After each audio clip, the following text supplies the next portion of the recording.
Hello everybody, again welcome back to our channel. Today also we have got you another video. In this video I will be showing you how you can go ahead and make Instagram story icons smaller.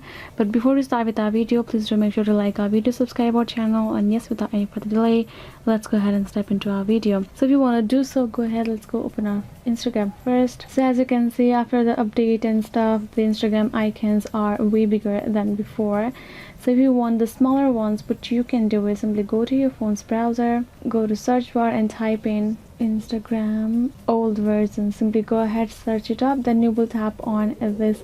You will get a lot of search option. Go ahead, find this old version of Instagram Android up to down. Simply go ahead, tap on it. Now what you gotta do is now you can see all of the versions, right? Simply go ahead, swipe down, then you will find this option, this particular one, March 14 2023. Go ahead, tap on this one. So yes guys, you will simply go ahead and download an old version of Instagram right there, where you had small Instagram icons. So you can go ahead, download, get logged in over there, and use Instagram as you would prefer with the small story icons. So yes guys, this is how you can simply do it. There is no other way around. I hope this video was helpful, and yes, thank you so much for watching. I'll see you guys next time.